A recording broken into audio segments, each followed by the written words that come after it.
Okay, so again, welcome to our virtual town hall, Ask Craig Anything, our first one.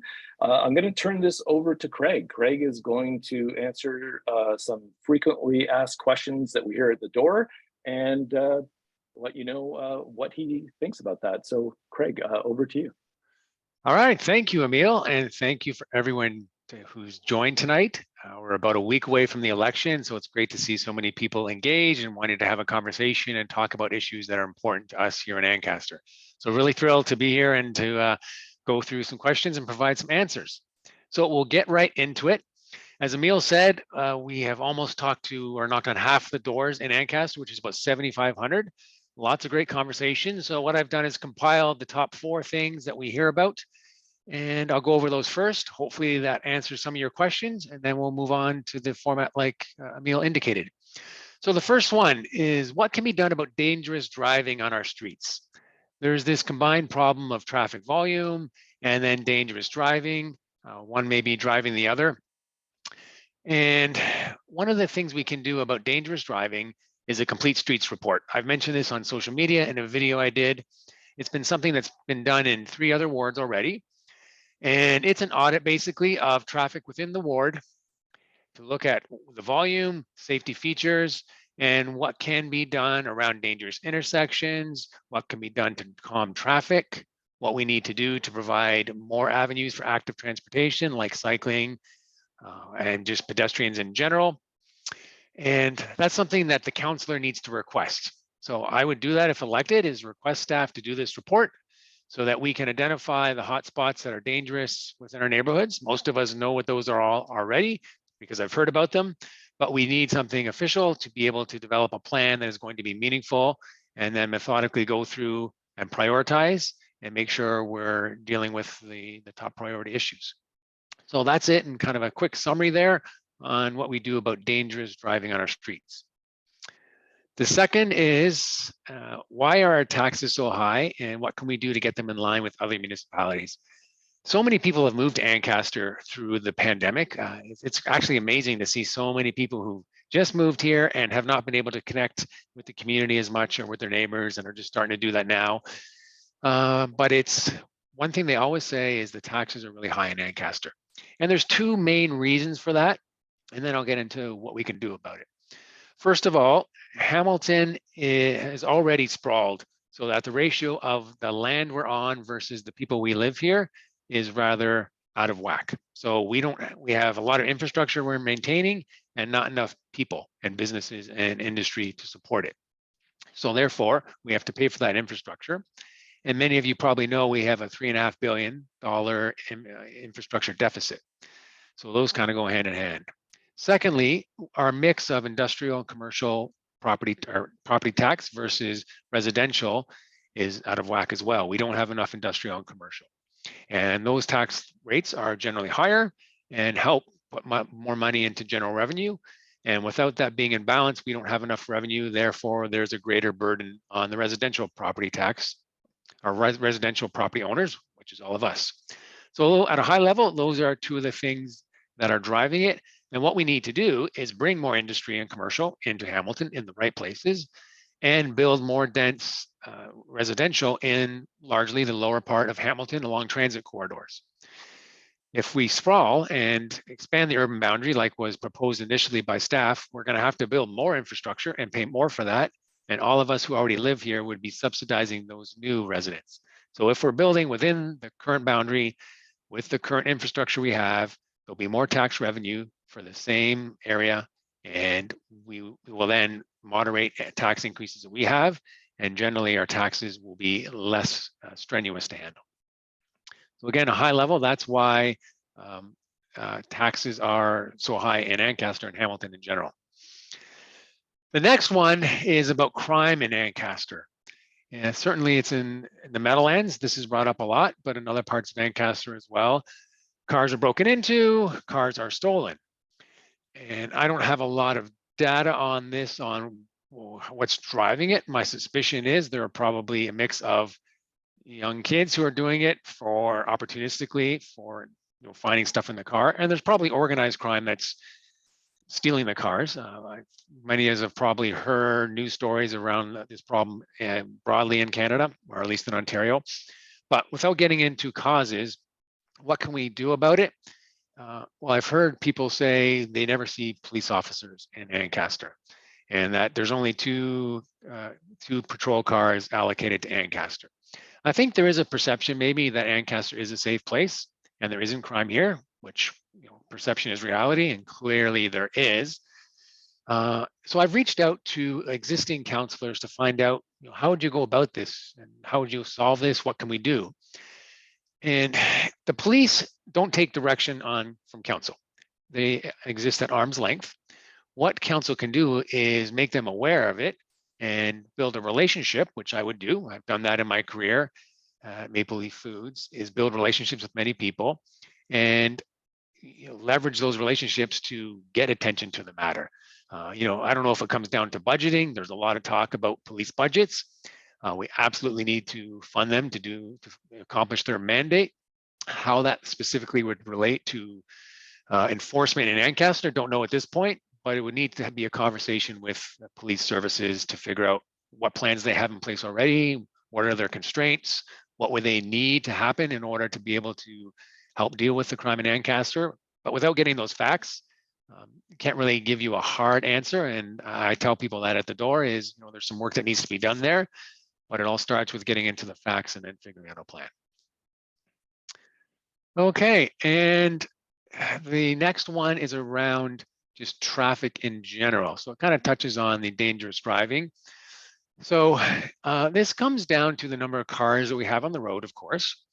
And there's more cars every year because there's more development inside Ancaster and beyond.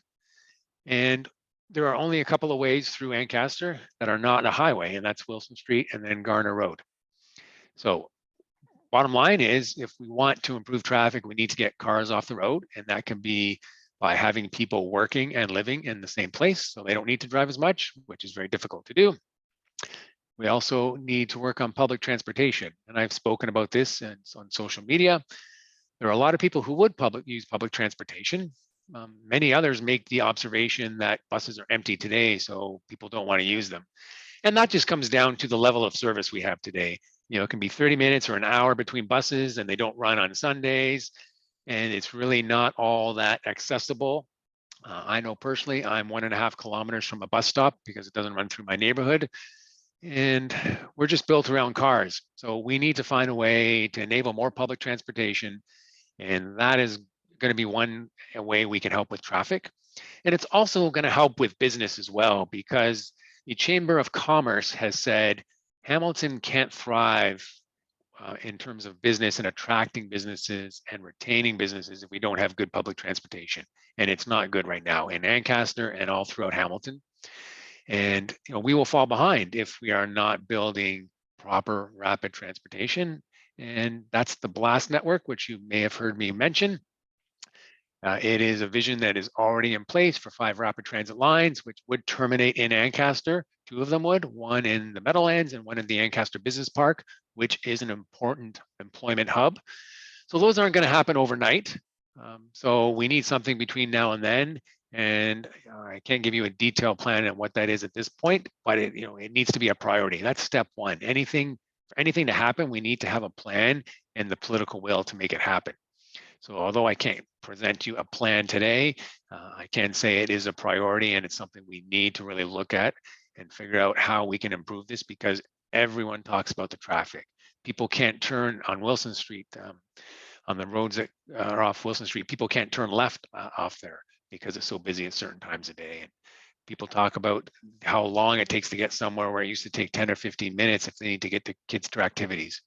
So even if we didn't build another housing unit or business in Ancaster, the surrounding areas would continue to grow and traffic would get worse because we have those 2 bottlenecks. So it's a complicated problem. It's going to need thoughtful and thorough analysis. And I want you to know that that's a priority for me, and it's something that I would work hard to figure out. So those are that's a quick summary of the top things we're hearing at the door. And I just wanted to share that because hopefully it does answer some of your questions, but I'm sure there's many more out there. So I'll pass it back to you, Emil. All right, Greg. Great. Thank you very much, Craig. So we're just going to go over to the submitted questions. So everyone had an opportunity to submit a question in advance, and we're just going to get Craig to answer some of those. So I'll just read them, and then Craig will have at it. So the first question comes from Harry, and Harry says, I would like to know your position on the proposed development at 210 Calvin Street in Ancaster. Specifically, are you for or against the proposed development? Also, do you have any insight into the status of the proposed development? Thanks, Harry, and I can see you've joined there, so glad to see you. Development in that area, 210 Calvin, is problematic because it is in a natural area. It's right beside the Ancaster Creek, and I'm sure some of you have seen the video I did about Ancaster Creek, and I actually filmed a little spot right there where the creek crosses over into the proposed area, 210. It is a environmentally sensitive area. Development there would create a lot more pavement, which is an impermeable surface, which instead of the forest absorbing water would create runoff into the creek and potentially into surrounding areas in homes and create potentially more flooding. So for that reason, that's one reason why it's a bad idea. It's also extending a residential area at the end of Calvin Street, which is a quiet neighborhood today, which I've talked to people in the neighborhood, and obviously they have justifiable concerns there about more traffic in that neighborhood. So, to come down on a position here, I don't support it. I don't think that's a good idea for both the reasons I stated, but I do not have any insight on the status of the proposed development. I do know that if it does go ahead, there's going to be a lot of construction traffic and bringing in materials, construction vehicles, dump trucks, excavators, that kind of thing. But I don't know where it's at. I know it's not, I don't think it's imminent, but something we're going to have to deal with in next council for sure. All right, terrific, Craig. Yeah, very challenging questions and challenging issues. The next question comes from Lynn, and Lynn says, her question is about homeless living on the streets and in tents. Last week, it was reported in the Hamilton Spectator that this fall, the number of people homeless is 44, I guess, living on the streets. In another news article last April, it was announced that HATS, which is an acronym, launched the Tiny Home Project. 6 months have passed and no site has been found or approved by the city for this project. Winter is on the horizon. So the question is, heading into winter, do you know if there's anything you could do as a councillor to expedite this project? Yeah, that's a very important question, and it is encapsulated in my platform related to affordable housing, which is sorely lacking throughout Hamilton. I do know about the HATS project, Lynn, and I do know it does not have a home yet. It comes down to what I think I mentioned before is political will to make this happen. I have not honestly put a lot of thought into that in the last couple of months because we've been so focused on the campaign. I think if we have the right councillors, or if we have not the right council, if we have councillors who have the right mindset, starting in November, who are willing to tackle this and connect with local community organizations like the HATS organizations and others who can support it, we can find a solution. It might be something temporary, like using unutilized warehouse space where you could just put them there for the first season and figure something out later. I think the problem here is that old adage is that perfection gets in the way of progress. The HATS are the tiny houses, if everyone doesn't know what that is. They are tiny houses that have a place to sleep, a fridge, a microwave, and they're heated. So if we can just find something temporary for the first year and then work on something further for future years, that would be a good step, because these are a temporary solution anyway. They're not intended as permanent housing. We need to build permanent housing. The city needs to use some of the 1,000 acres of unutilized land to potentially build more housing, to encourage developers to put a percentage, 10, 20, 30, 40% of spaces in their new developments to make them deeply affordable and affordable housing geared to income, ideally. And we have a vacant land tax of 1%, which is, that's supposed to incent more development. It's not nearly enough. So we need to look at increasing that and making that more effective. So, Lynn, I don't have a really good answer for you, though I do share your concern here. We need to be looking out for people who are experiencing homelessness, and the reasons are widely varied. And a lot more people, I believe, have become homeless through the pandemic because it's been very challenging. We're experiencing inflation. We have examples of rent eviction where rents are going up because of inflation and people are forced out. So I think we have a good understanding of the problem. We're just short on solutions. And this is something, because winter is approaching, as you said, that the next council needs to tackle very quickly. Okay, great. Thank you, Craig. We have 3 more questions if anybody wants to know. So next one is from Leslie. Leslie says, 6 years ago, took a tour of the water treatment plant as part of Open Doors Hamilton. During the tour, it was mentioned that Ancaster needs a water tower since the community is growing and the pumps feeding Ancaster were very old. They also need to be running continuously and maintenance was difficult as they couldn't just turn it off. Hence a water tower. It has been years and the location has changed many times.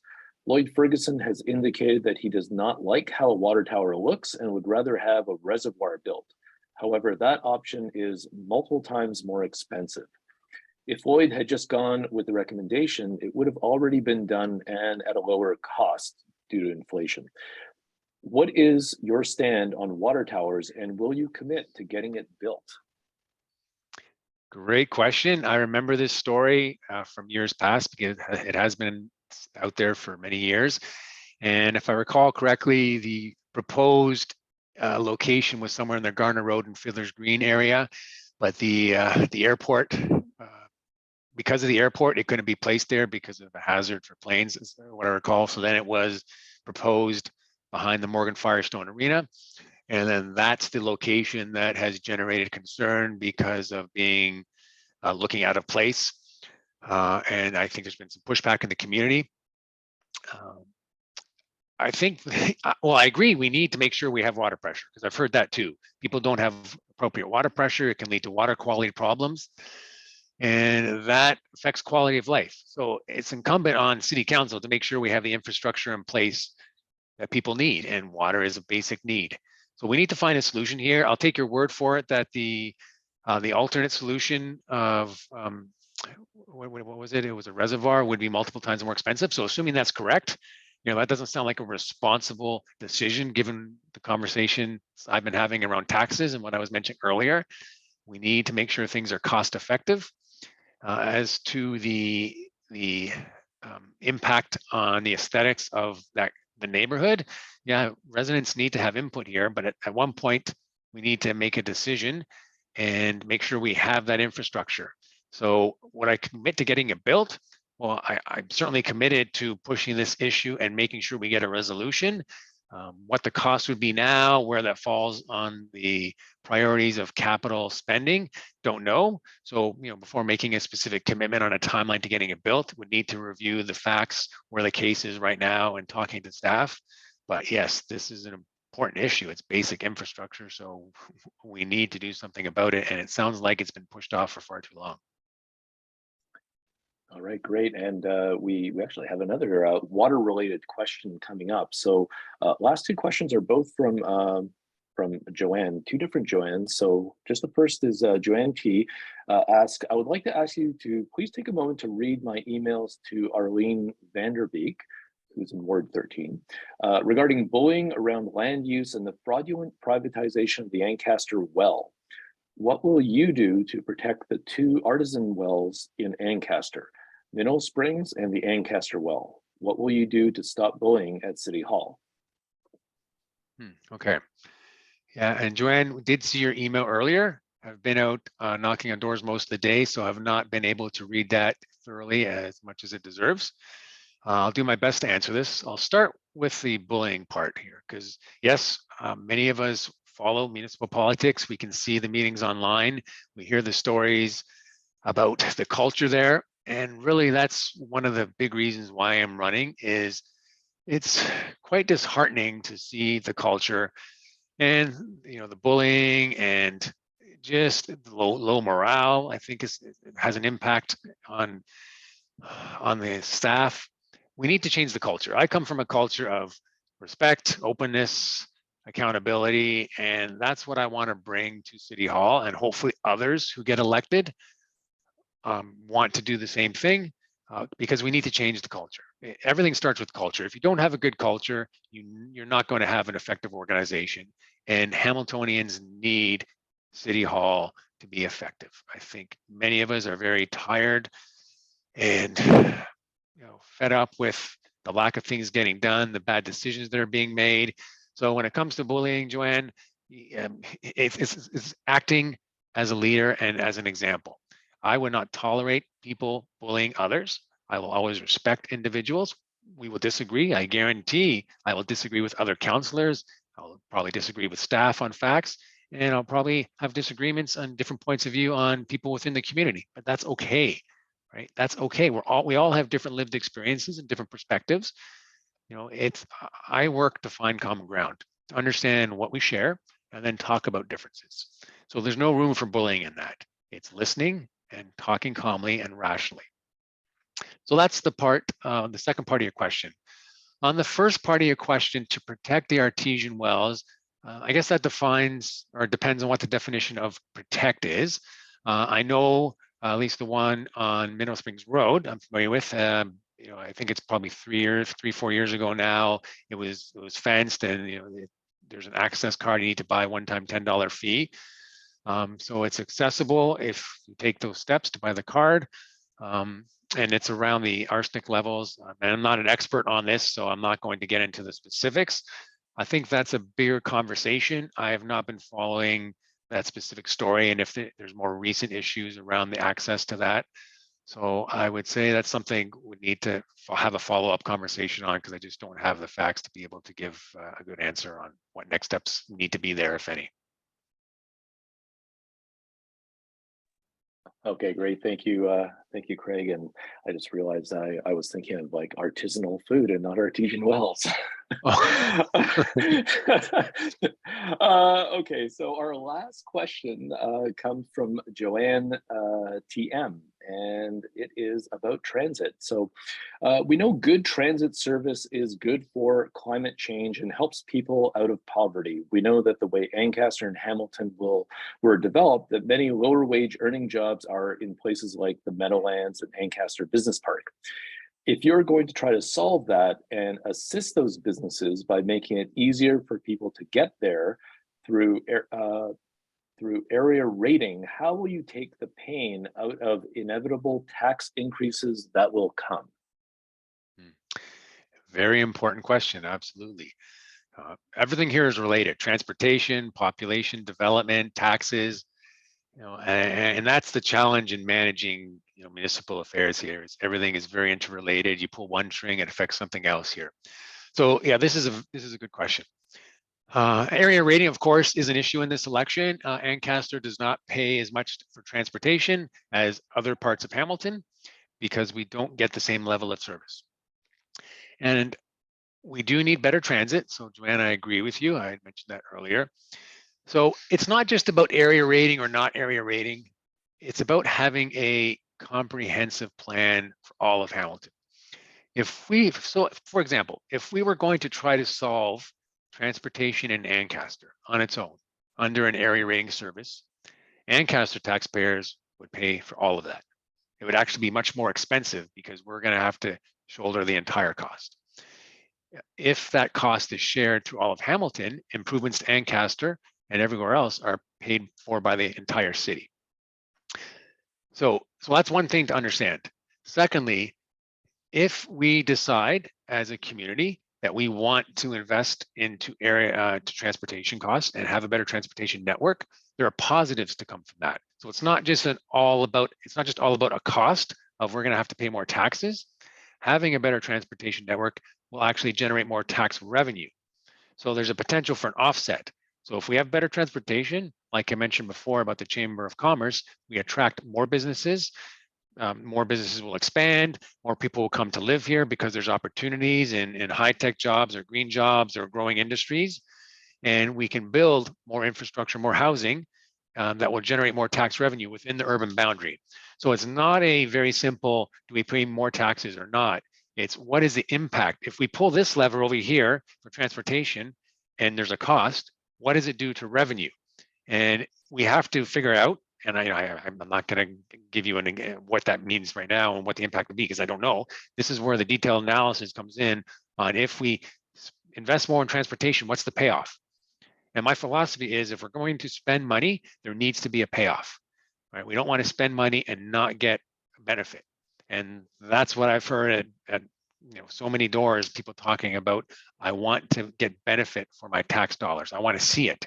So it also comes down to, I think, a communication opportunity here is, I think, and you can correct me if I'm wrong, but a lot of people don't have a good understanding where their tax dollars go.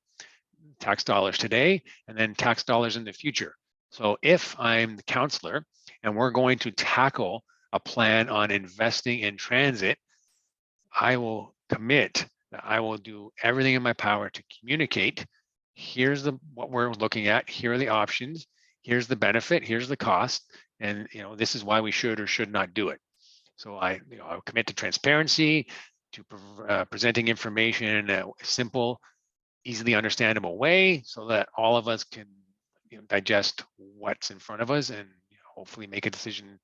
Maybe it won't be a consensus, but it's going to be hopefully getting the majority of people on side, because I think a council needs to do that, is manage change by educating and including the community in those big decisions like this one would be. Okay, great. Thank you very much, Craig. All right, we're going to be moving into the next part of the town hall here, and thanks everyone for hanging in there and waiting until the part where you can actually ask your own questions. It's really great that everyone's stuck around. So at this point, we're going to go to a live Q&A. So we're going to use the old, kind of like being in school system of putting your hand up. I hope we can all find that. If you're on a laptop or I believe on an iPad, it's at the bottom of the screen, the reactions button. If you click on the reactions button, there is a raise hand feature. Just be careful, I confused it earlier with the clapping feature, which we also encourage, absolutely. And I see, for example, Sherry's already got her hand up. And if you want to put your hand up to ask a question, just click that, and you will be queued up, and we will get everyone going. All right. So Sherry, you have your hand up, please. Do you have a question? I'm getting a question sent to me from Joanne. So if I can read it for her. It says McMaster is growing and building new buildings, which is great. Students from Ancaster are having a harder and harder time finding parking because the new buildings are on the footprint where parking used to be. How will you improve transit from Ancaster to McMaster for students? Yes. I think there may be opportunities here to build on what I was saying before we take some huge leap into some comprehensive transit plan, which is not going to happen overnight, is to find potential lanes like this, transit corridors that are important as a pilot, right? Any great idea usually starts out small as a pilot. And I know there's a similar desire at Redeemer University along Garner Road. So this is an opportunity to identify a need. And so you've identified a need and to find a way to solve it and prove a concept here. So, one opportunity is to start some service there, figure out where it needs to go, how frequent it needs to be, and see how it works. So, I think that's a great conversation to have for next council, to start finding options here and seeing what will work. Okay, terrific. Yeah, if anybody else has a question, yeah, Jennifer, I see you've got a question there. So if you can just unmute yourself and go ahead. Hi, Jennifer. Hi, Craig. There's been a lot of talk about increased cars and gridlock here in Ancaster. I'm just wondering, how will you support the residents to push back on developers that want to come in and build 6- and 7-story condos in the center of our village? Mm-hmm. And you may have seen the article in the newspaper recently about the OLT Mhm, grants 97% of developers' requests. mhm. Well, we need to push back on that, as do all residents in Ontario. And I know there's quite a few communities now even pushing back to have the OLT dissolved even. So do you have some kind of plan where you can help and support residents to do that? Yeah. It's a huge job, as you Yes. Yes. imagine. Yes. Yes. Thank you, Jennifer. And it's nice to see you in person. I know we've exchanged many comments on social media, so it's great to put a face to the name. Yeah. Thank you. Well, step one is impartiality and to not be too close to developers. And I'm not. I don't Right. come from Yeah. development background. And I've stated publicly, as I think you know, Jennifer, that I'm not taking donations from developers because I think No. that impartiality is very important. So that's step one. Step two is having a relationship, just as I was saying before about police and having a relationship to help solve crime or to figure out how to deal with crime, is we need to have a good relationship with developers. I think we can probably improve the relationship we have on those local developers.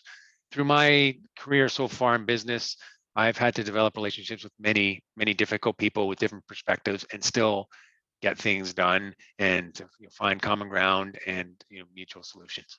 So it's having a relationship with developers that is mutually respectful and collaborative. Thirdly, building on both of those, when we are at the table for a decision at the local level, because that's what we all want, we want to have local decision making done by the local government. We don't want it to have to go to the appeal board where, as you said, 97%, it's a mind-blowing number, goes to Right. the developer, right?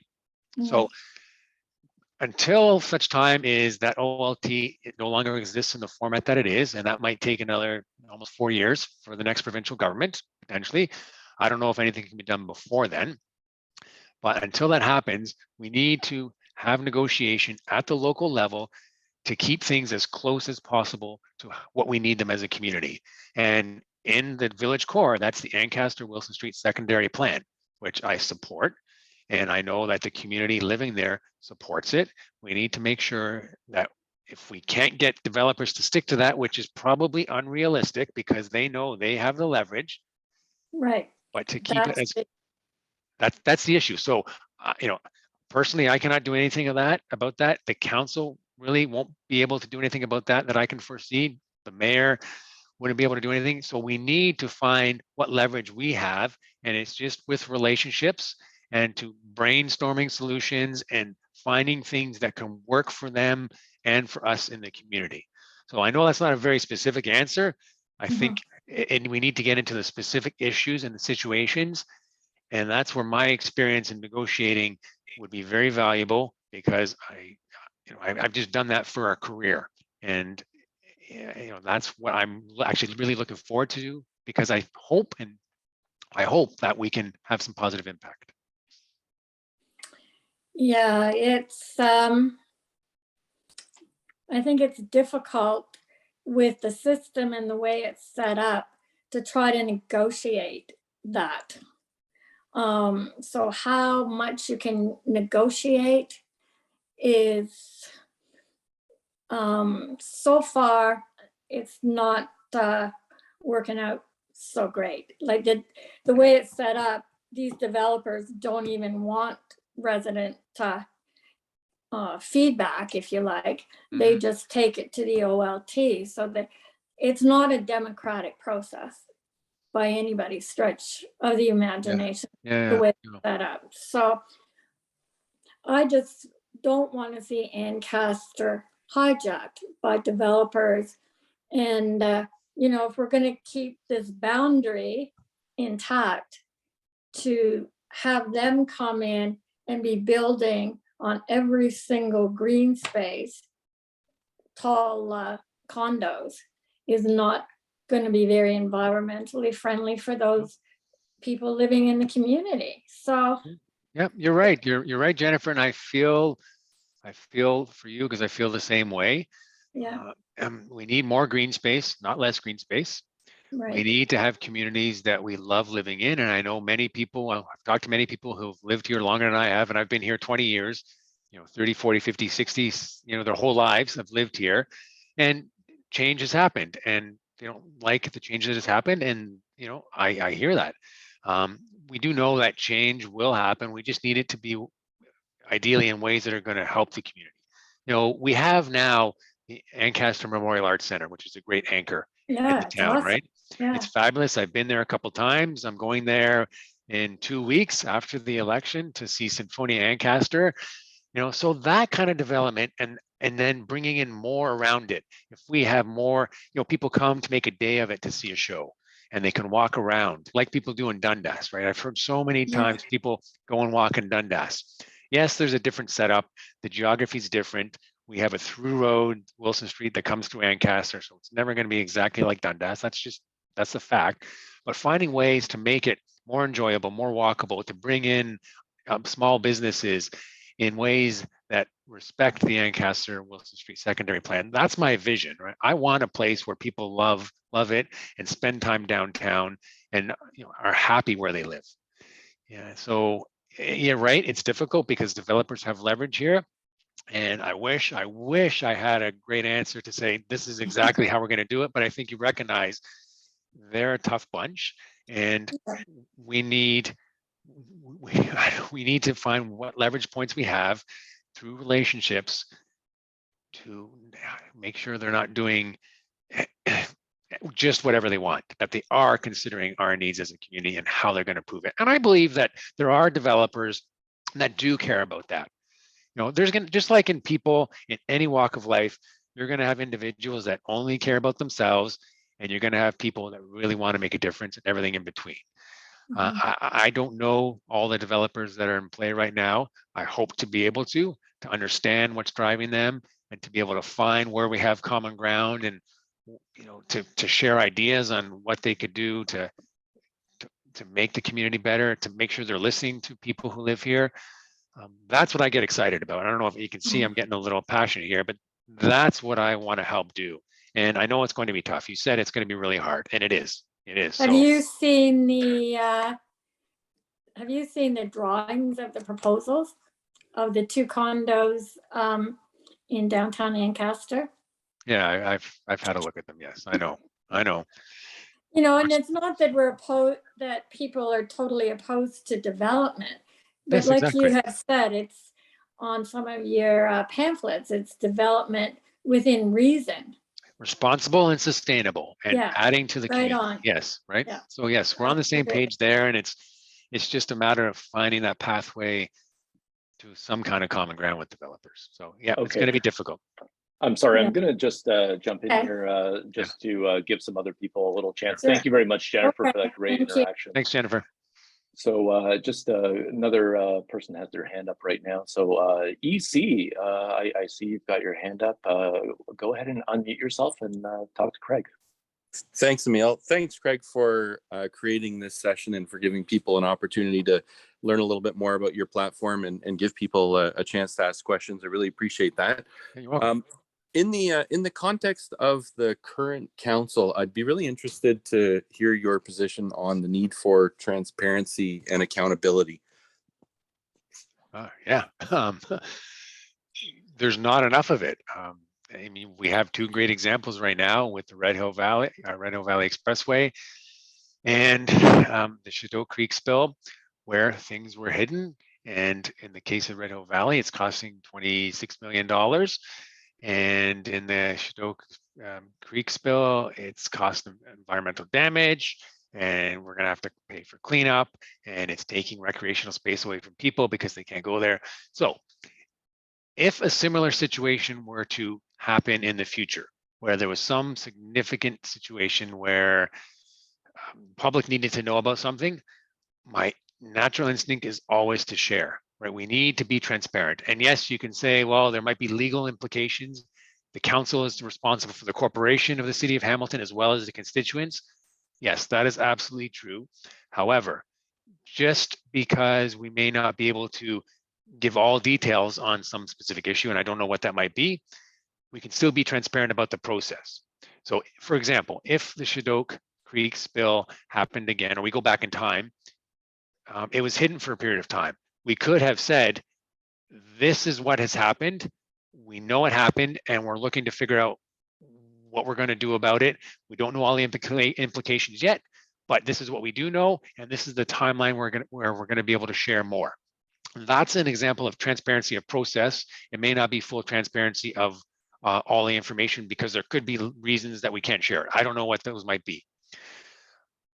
I'll give you just a quick story from my background on how I've dealt with transparency and accountability in the past. I've said many times, everyone probably knows I've worked for Maple Leaf Foods. And everyone probably remembers 2008, and Maple Leaf Foods had the listeriosis outbreak. There was meat that had listeria in it, and it was involved in the deaths of 23 people and illnesses of many others.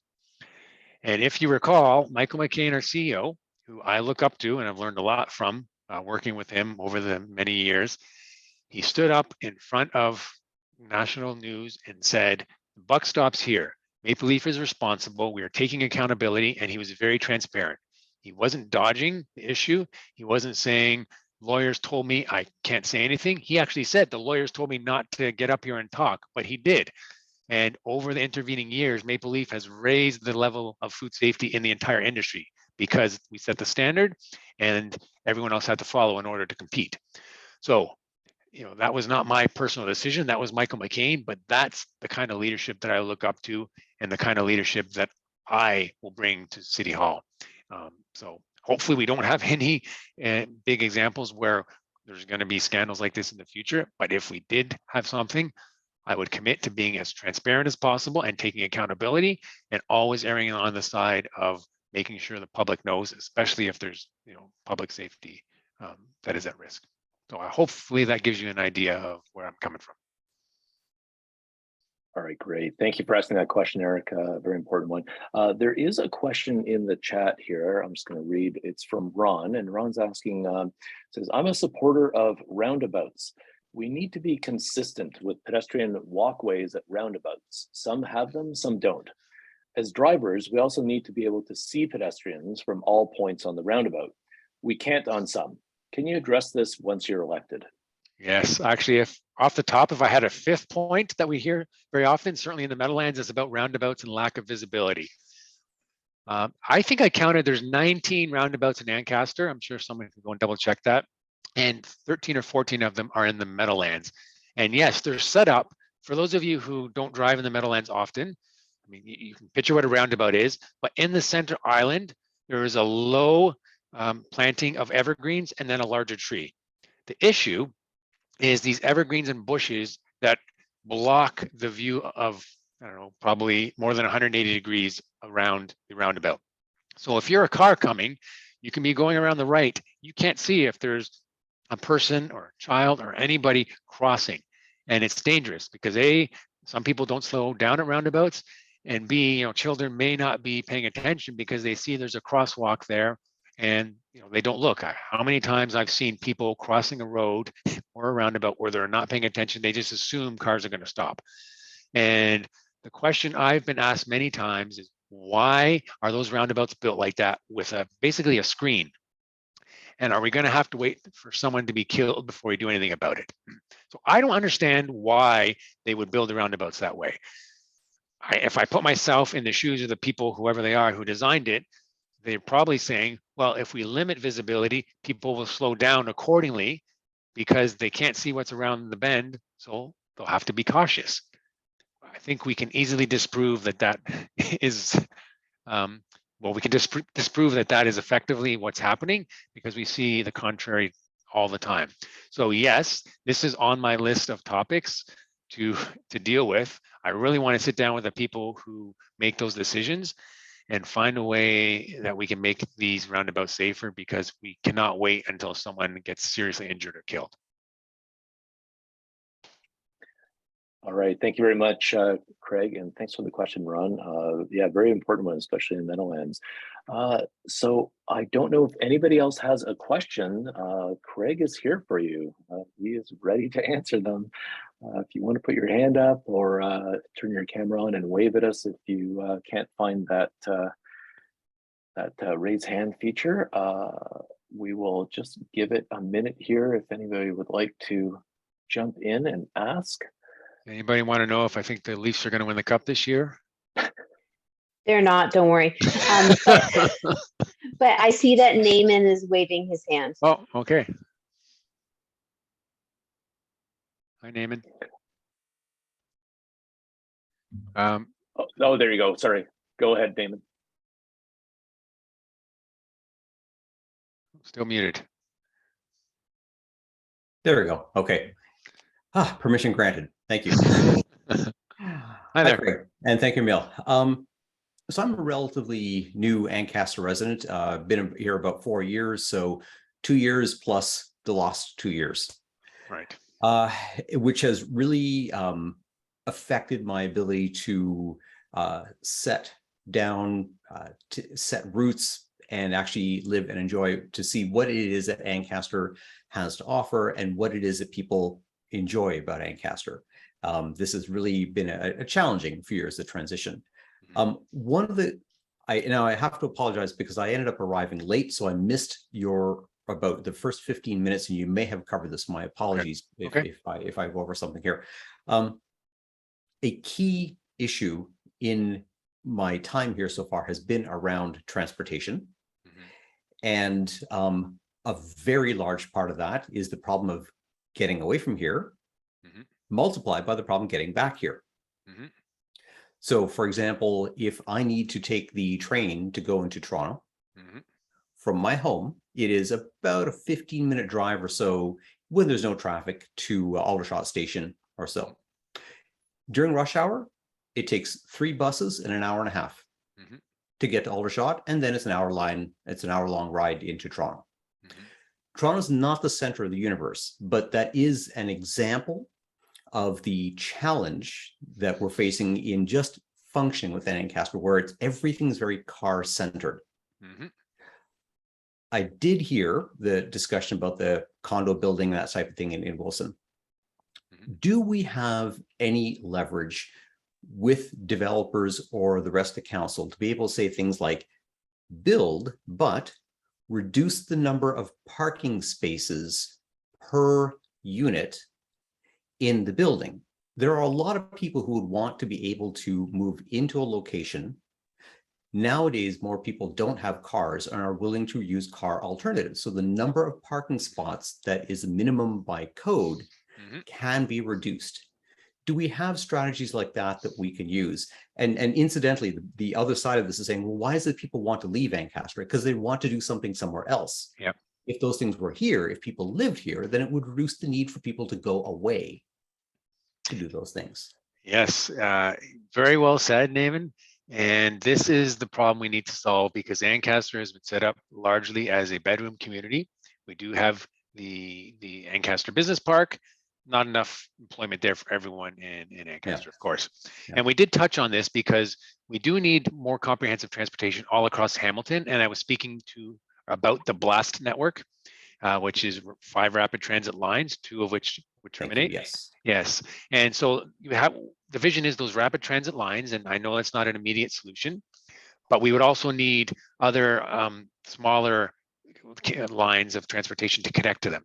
So ideally, if this was in place, you could be in Ancaster, catch the rapid transit from the Meadowlands over to the line that connects down to the West Harbour GO station, not having to drive to Aldershot. And we line up the transportation arrival times so you can hit the GO train times out of there. Right. The Bay Area Climate Change Council is advocating for that kind of vision and planning, because you need to make things accessible and efficient for people. So exactly what you're talking about is what we need to build, because if we don't have enough employment in Hamilton, we do need to enable that transportation going, northeast. So it starts with vision. So I don't know that we've had enough vision or political will to actually push to make this happen.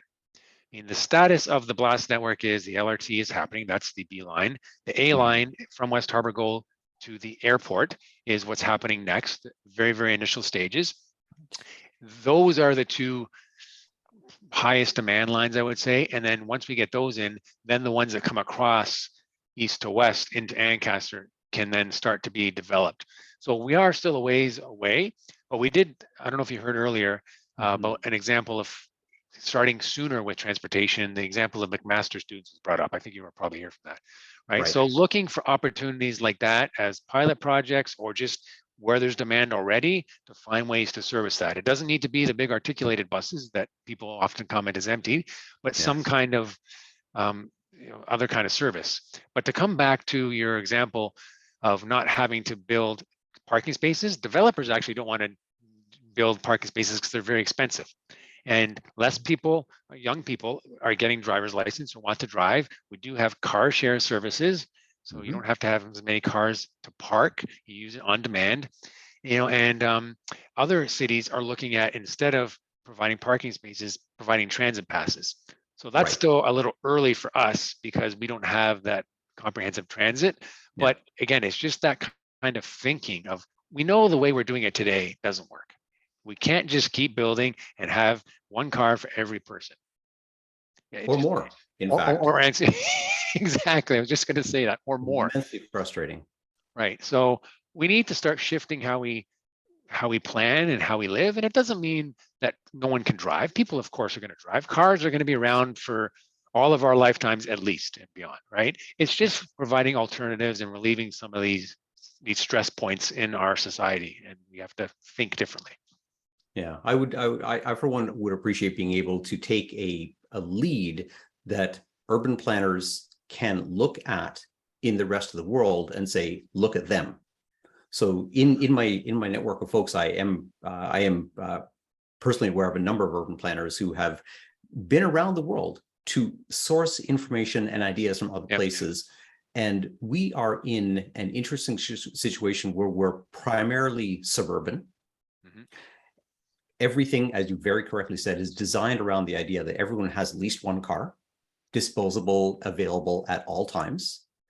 And that has literally and figuratively shaped the experience of Ancaster. And if we continue to resist development, then density will decrease and cars remain the central part of life. Maybe we have opportunities, like, for example, transit passes are a great idea. Maybe we have last mile opportunities. Many years ago, I was working in a place where the GO train got you to the terminus, to the terminal, and then for just $1, you could take a local taxi to get your last mile. There are innovative solutions available to us that they exist, and we can be an example to the rest of the world. We don't have to be a place that people just have to leave from. Yeah, that's a great vision. And you're so right that we don't have to invent things, because there's so many examples out there. They're out there. We need to open our eyes, look around, and connect in to people like yourself and the planners you're talking about, and work together, right? There's so much knowledge out there on any topic that if we work together, we can find ways. So, that's what gets me excited, is finding ways to improve people's lives. That's what really government, and certainly municipal government, should be, is helping people improve their lives and allowing them to do the things they want to do as easily as possible. So that's a great point. Thank you for the question, David. Thank you. Yeah. Oh, that's great. Thank you. I feel energized now.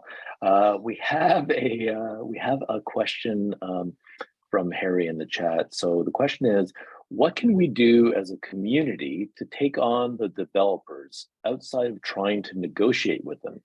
Can you or someone from our community appear before the OLT, for example? Yes. Well, I'll use a real example. I've mentioned the Garner Marsh, and I think everyone knows about the development that's proposed on the Garner Marsh. So as a community, some of us co-founded Save Our Streams, which is kind of what you're suggesting there, is stand up to the developers. So we achieved party status at the hearing, which is going to be sometime next year, to make sure we're part of it and stand up to them, along with others. The Conservation Authority is there, Environmental Defense, and the City of Hamilton. And we raised $30,000. So it takes a lot of money in order to be able to pay for the expert witnesses that we think need to be there to support our case. So that's a real life example of how parts of the community are currently standing up to developers. It does take a lot of effort.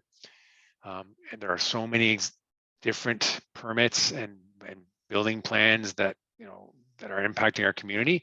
It's tough to do this for all of them, but it is possible, I guess, is what I'm saying. Is it just takes desire, and it takes people and time and effort and money, because it is expensive. And that $30,000, it sounds like a lot of money. Hopefully it's going to be enough to make our case here. So I guess, Harry, it is happening. We just, if we feel strongly enough, we need to keep making sure that it happens, and it takes an investment from us, both from our time and then money from the community. All right, great. Thank you very much. Thanks for that question, Harry. Just to be respectful of people's time, I see that it's 9 o'clock. We had kind of planned for this to be about an hour. Great questions from everybody, so that's fantastic. I guess we should probably wrap things up. I know Craig is a early riser, so Craig's up at 5 o'clock some mornings when I'm still sleeping, but that's great. So we're going to wrap things up here. And of course, you do have an opportunity to still contact Craig through the website, the contact page. If you want to ask him something, he does answer everyone personally. I guess that's why he's up that early in the morning. And yes, so I see some clapping. Thank you very much. We appreciate that. And thank you all for coming out to this. As I said at the very beginning, hoping that we have a few more of these in the future. Craig is a very accessible person. So thanks very much, and hope to see everyone again soon. Yeah, thank you, everybody. I really enjoyed this. Really appreciate it. Have a good night. All right, goodbye, everybody. I'm just going to end the meeting now. Thank you.